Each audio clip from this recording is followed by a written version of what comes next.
Good afternoon, ladies and gentlemen. The Korea crisis seems to have escalated again.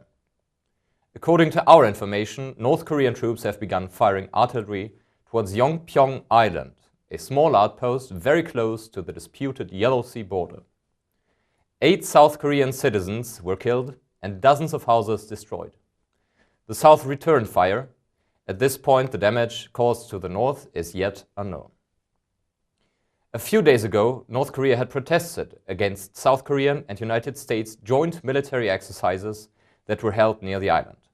North Korea's leader Kim Jong-il stated that his country was greatly enraged by these actions.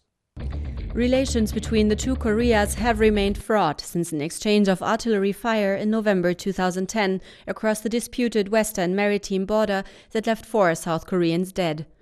The so-called Northern Limit Line has been a flashpoint for conflict due to its disputed nature, the economic importance of the area, and a long history of violent confrontations. Today's attacks are the heaviest assaults since the end of the Korean War in 1953. They seem to be provoked by joint military exercises between South Korea and the United States, which involved firing into the sea. Despite North Korea's reaction, the maneuver will last for another 4 days. The South Korean Ministry of National Defense termed the military exercises as of general and routine nature. According to Defense Minister Kim Kwon-jin, all countries in the region, including North Korea and China, had been informed before the start. Nonetheless, Pyongyang seems to understand the exercises as a direct threat to its territorial integrity. In an official statement, the North Korean head of state, Kim Jong-il, called the joint exercises between South Korea and the United States provocative military acts which endanger the stability in the region and push North Korea to the brink of war.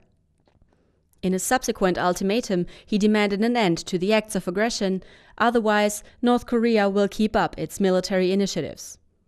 Meanwhile, South Korea bolstered its military capability on Yongpyong Island and promised airstrikes if any further attacks took place. Immediately after today's incident, the UN Secretary-General expressed his consternation over the death of 8 South Korean citizens and urged all parties to exercise restraint and solve the issue through dialogue. But the positions in the international community have hardened. In an official statement, China criticized the United States for increasing the militarization of Northeast Asia and requested Washington and Seoul to respect the sovereignty and territorial integrity of North Korea. But the recent sending of a US aircraft carrier fleet does not seem to indicate that Washington is willing to reduce its military presence in the region. The trend of increasing violence in the Yellow Sea is worrying, not at least because of North Korea's ongoing nuclear development. Even if there are no signs of an imminent launch, satellite images published in February suggest the North may now have completed work on a new launch site for long-range missiles. We will keep you informed on the issue. This is Bert Cooper for the MUIMUN News Department.